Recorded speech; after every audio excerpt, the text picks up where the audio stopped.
भारत माता की। आज विशेषकर डॉक्टर दाजी को मैं बधाई देता हूँ। हमारे ऐसे कई यहाँ पर विद्वान लोगों को एक साथ जोड़ा है। हमारे उड़ीसा से हमारे सांसद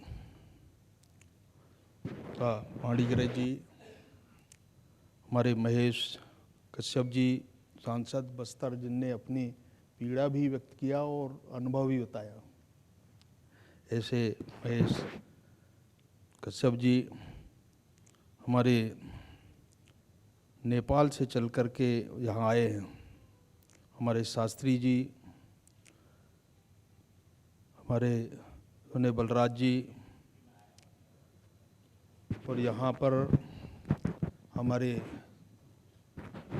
आचार्य जी, सचिन जी, ऐसे मंच पे विराजमान सभी हमारे अतिथिगण और यहाँ पर उपस्थित सभी हमारे भाई और बहनों,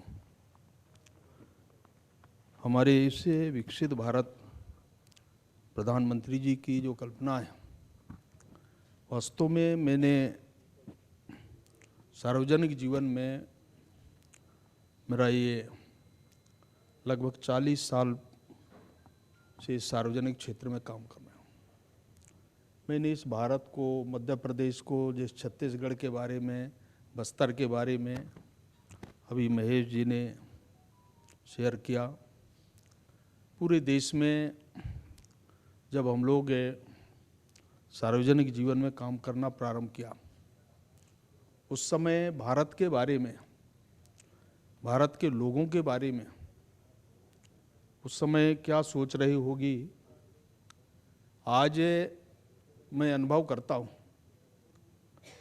जिस बस्तर के अंदर 2000 में जब अटल जी की सरकार बनी, मैं व्यक्तिगत तौर से 45 ऐसे गांव, अबुझमाड़, जहाँ पर लोगों का जाना बड़ा मुश्किल था, मैं उन गांव में गया। शायद महेश जी को पता होगा, वहाँ पर हमने पहला भारत का सोलर लाइट हमने लगाया। बिजली नहीं थी और स्वयं मेरा वहाँ जाना हुआ, उन 45 गांवों में मेरा जाना हुआ। आज बस्तर के बहुत सारे हिस्से, फिर छत्तीसगढ़ भी बन गया पूरा, और आज हम लोग ऐसा छत्तीसगढ़, हमारे झारखंड को आप देखिए, पूरा नॉर्थ ईस्ट आप देखिए, पूर्वोत्तर जो क्षेत्र है, भारत का जो हिस्सा है, हम जम्मू कश्मीर से कन्याकुमारी के बारे में बात करते हैं, परंतु जो आधा भाग है जम्मू कश्मीर का, और आज अनुभव हम करते हैं जम्मू कश्मीर के बारे में। मैं एक समय जब 370 की समाप्ति नहीं हुई, उस समय जम्मू कश्मीर के अंदर क्या परिस्थिति रही होगी, पर हम लोग जब इस क्षेत्र में काम करते थे तो मैंने पहला भाषण उस समय अडवाणी जी ने वहाँ के ट्राइबल के बारे में भाषण किया। तो मुझे कहा कि फग्गन सिंह, यहाँ पर ये जो गुर्जर बकरवाल रहते हैं, आदिवासी रहते हैं, इनके बारे में आप लोगों को बात करना चाहिए। मैंने पहला भाषण जम्मू कश्मीर के अंदर उस समय, उन दिनों में जब हमारी राष्ट्रीय कार्य समिति हुई, तो अनुभव किया मैंने। आज कई ऐसे प्रदेश हैं जिनके बारे में कह सकता हूँ। उड़ीसा, जहाँ हमारे पाणिग्राही जी है, आज भी लोग बात करते हैं। अगर सामान्य तौर से उड़ीसा के बारे में बात करेंगे तो सबसे पहले लोग बात करते हैं कि साहब, उड़ीसा के लोगों को पानी नहीं मिलता पीने के लिए। आज भी समुद्र से कुछ भाग गहरा हुआ है, इसके बाद भी। और पाणिग्राही जी जहाँ से आए हैं, वहाँ की परिस्थिति, आप मान की स्थिति के बारे में आप सोच सकते हैं कि क्या परिस्थिति होगी। हमने ऐसे ऐसे प्रदेशों को मैंने देखा, परंतु सरकारों ने कभी देश के लोगों के बारे में, ऐसे पिछड़े क्षेत्रों के बारे में कभी विचार नहीं हुआ। आज मैं कह सकता हूँ कि जब भी कोई इस प्रकार की नीतिगत कोई निर्णय हुआ, अटल जी ने उस समय जब ये 24 राजनीतिक दलों के साथ में जब गठबंधन एनडीए का गठन हुआ, तो लोग कहते थे अटल जी के बारे में, हमारे बहुत सारे अलग अलग विचार, डिफरेंट विचारधारा के लोग अटल जी की भाषण सुनने के लिए आते थे। वो समय भी था, परंतु अटल जी को स्वीकार करने वाला या उस पार्टी को स्वीकार करने वाले लोग कितने थे? तो ये चर्चा सामान्य तौर से मीडिया के अंदर, समाज के अंदर होती थी। जब निर्णय उस समय सरकार बनी, मैंने एक बार 96 में अटल जी को मैंने कहा, उस समय हमारा छत्तीसगढ़ बना नहीं, तो मैंने ट्राइबल के बारे में कहा, अपोजिशन लीडर थे, तो मैंने अटल जी को कहा कि भविष्य में कभी आपको देश के प्रधानमंत्री बनने का अगर ये अवसर मिलेगा तो ट्राइबल के बारे में आप जरूर विचार कीजिए। भाषण में अपने जवाब में अटल जी ने वहाँ कहा, बिलासपुर में ये हमारी सभा थी, तो अटल जी ने कहा कि ये संभव नहीं है कि हम कभी सरकार में नहीं आ सकते। ये उस समय उनके शब्द थे, और वास्तव में जब सरकार में इतने सारे दलों को जोड़ करके जब सरकार बनी, तो पहला निर्णय गांव के बारे में हुआ, अभी जिसका उल्लेख हमारे गिरिराज जी ने किया, महेश जी ने किया, प्रधानमंत्री ग्राम सड़क योजना।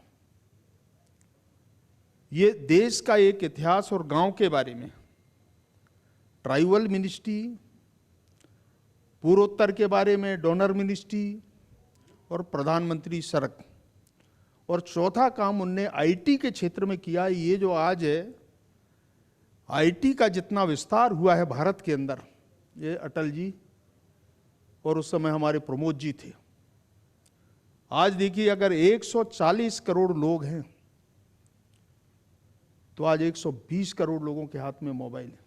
अगर छोटे बच्चे को छोड़ दे, उसको भी खेलने के लिए आज बच्चे इसके लिए तरसते। माने ये परिस्थिति थी, हमने उस समय देखा। इसलिए भारत के बारे में पूर्वोत्तर के लोग ऐसा मानते थे, वो कभी हम भारत के नागरिक ऐसा एहसास नहीं हुआ। ये वो समय हमने देखा है। और ये जो परिस्थिति थी, इसके बाद आज मोदी जी ने इस देश को दुनिया के उन सबसे शक्तिशाली देश बनाने की जो कल्पना उनने किया है, विकसित भारत का 2047 का, इन 25 सालों का आप देखिए, इतिहास देखिए कि आने वाला भविष्य कैसा होगा भारत का, हमारा ये प्लान क्या है, उनने क्या क्या नहीं सोचा। तो आज इसको लेकर के आज विकसित भारत की कल्पना प्रधानमंत्री जी ने किया। आज कोई ऐसे सेक्टर नहीं, आप बार बार मैं नहीं कहना चाहता, परंतु जैसे रोड है, उस समय अटल जी ने पूरे भारत को जोड़ने का काम, उत्तर दक्षिण और पूरब पश्चिम, ये उस समय उनकी कल्पना थी और इस काम को प्रारंभ किया। दुर्भाग्य से आप देखिए, ये आप भारत के बारे में सोचिए, 2004 में यूपीए गवर्नमेंट बनी, ये 10 सालों का इतिहास आप देखिए, ये 13-14 तक जिन योजनाओं को अटल जी ने प्रारंभ किया।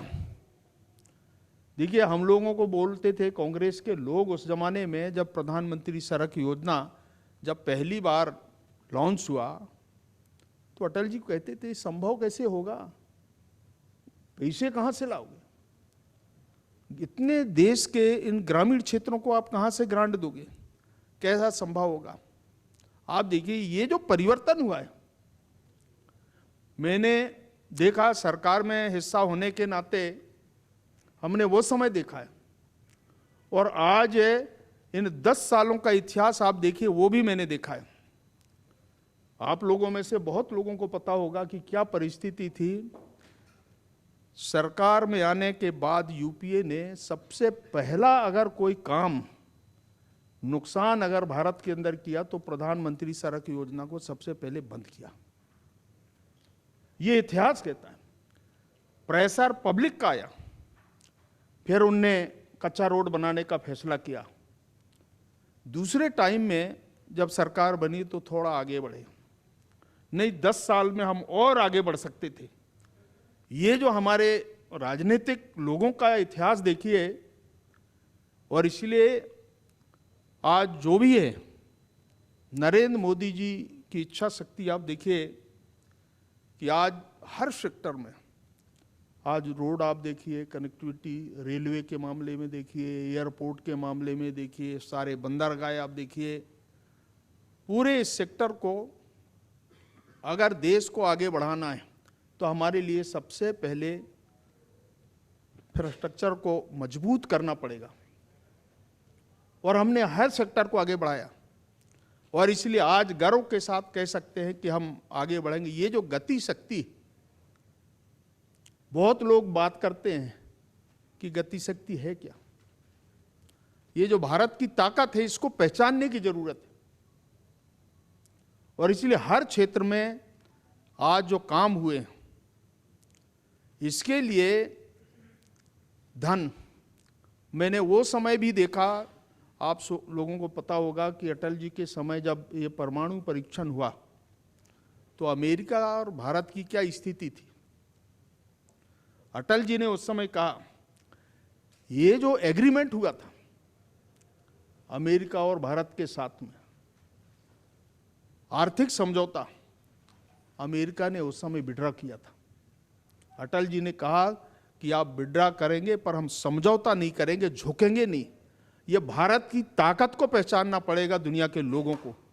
वहाँ से ये भारत की ताकत की शुरुआत हुई, और आज हम कहाँ पहुँच गए। 5वें नंबर पे आने वाले 27 में हम दुनिया की तीसरी ताकत बन जाएंगे। ये भारत की ये जो साधारण घटना है, इसको हमारे जो भी लोग हैं आज देश में काम करते हैं, मैंने बहुत सारे लोग जिन घटनाओं के बारे में, देश के बारे में, समाज के बारे में, कई तरह की जो घटनाएं जिनका उल्लेख महेश जी ने किया है, मैं नहीं कहना चाहता, परंतु हम उन क्षेत्रों में से भी हैं। आज धीरे धीरे हम इसको भी, इस हमारे टिगरे जी भी इससे प्रभावित हैं, हमारे उड़ीसा पूरा, छत्तीसगढ़, पुराना हमारा मध्य प्रदेश का जो मेरा भी भाग है उसमें ही शामिल है, महाराष्ट्र, आंध्रा, आज तेलंगाना, झारखंड, ये जितने इस प्रकार के कुछ क्षेत्र हैं, कितना नुकसान हमारे इस मानवता की हुई, ये कभी सोच भी नहीं सकते। परंतु वो समय और आज ये जिस आधार पर हम आगे बढ़ रहे हैं, और इसलिए मैं कहना चाहता हूं कि वास्तव में हमारे अजय ने इस कल्पना को हम साकार करना चाहते हैं। प्रधानमंत्री का ये जो इच्छा शक्ति है, ये ताकत, आज इसके कारण ये संभव हुआ है कि कोई ऐसा सेक्टर, इसका बहुत लंबा विश्लेषण होगा। और इसलिए मैं कुल मिलाकर के ये जो भारत की ताकत है, आपने पिछले कुछ समय, आप लोगों ने पिछले साल आपने देखा होगा, आज़ादी का अमृत महोत्सव हमने मनाया, ये कभी सोचा नहीं होगा। आज बच्चों का उत्साह देखिए, नौजवानों का उत्साह देखिए। वो समय हमने देखा कि हर भारतवासी के हाथ में एक तिरंगा था, वो जश्न आप देखिए। और इसलिए कमजोर मन से, अटल जी कहते थे कभी कमजोर, मुझे याद है कि इस प्रकार के कभी हमारा अगर मन कमजोर हो जाए तो हम आगे बढ़ नहीं सकते। और इसलिए आज भारत की जो ताकत है दुनिया में, पूरे वर्ल्ड के अंदर आप देखिए, आज मोदी जी के बारे में लोग क्या मानते हैं, परंतु एक सामान्य धारणा है समाज के अंदर, आज हर व्यक्ति सराहता है हर क्षेत्र में। और इसलिए जिस पारदर्शिता के साथ में इस देश में आज काम बढ़ रहे हैं, हमारे पास है बहुत सारे वैज्ञानिक, इंजीनियर्स, डॉक्टर्स, ये जो विशेषज्ञ हैं, आप उसका उदाहरण आप देख सकते हैं कोविड के अंदर। हमारे पास क्षमता है, केवल उसका उपयोग कैसे कर सकते हैं ये समझने की ज़रूरत है। मोदी जी ने भरपूर इसका उपयोग किया। आज हर सेक्टर के अंदर आज भारत में कोई कमी नहीं है हमारे ऐसे विशेषज्ञों की, विद्वानों की, और इसलिए आज हम उसका जितना भरपूर उपयोग कर सकते हैं, जितना उसका हम ताकत को बढ़ा सकते हैं, मनोबल को बढ़ा सकते हैं, काम उसी आधार पर होते हैं। और इसलिए मैं बधाई देना चाहता हूँ अजी को कि आपकी ये जो सोसाइटी है पूरे देश में, अंतर्राष्ट्रीय स्तर पर देश में आप काम करते हैं, हर सेक्टर के लोगों की आपने आइडेंटिफिकेशन करते हैं, लोगों से मिलते हैं, समाज को आगे कैसे बढ़ाना, देश को बढ़ाना, इसके बारे में काम करते हैं। मैं आपको एक बार फिर बधाई देता हूँ और हमारे सभी अतिथिजनों को भी, क्योंकि समय की बाध्यता रहती है और इसलिए मैं आज के कार्यक्रम की सफलता की, इसमें कितने लोग आए ये विषय नहीं, विषय इसको समझने वाले कितने ऐसे लोग हैं जो इसमें रुचि है, देश के बारे में, समाज के बारे में, विभिन्न क्षेत्र में देश में जो काम करने वाले लोग हैं, इससे ही हमारी भारत की ताकत, हमारी भारत की क्षमता को ये दिखाई देता है कि हम कितना आगे बढ़ेंगे। और ये जो कल्पना प्रधानमंत्री जी ने किया है वास्तव में हमारे लिए और दुनिया के लिए, इसको हम सब ने स्वीकार किया है कि आने वाला समय 2047 हम विकसित भारत बनाने का ये जो लक्ष्य है, जब इसको पूरा करेंगे तो अपने आप हमको गर्व होगा कि उस समय की परिस्थिति और आने वाले समय हम इसके बारे में स्वयं आकलन करेंगे तो निश्चित आज जिस भावना को हम आगे ले जाना चाहते हैं हम उसको पूरा कर पाएंगे। ऐसी अपेक्षा के साथ एक बार मैं फिर पंडित जी को बधाई, आप सबको शुभकामनाएं, धन्यवाद, नमस्कार।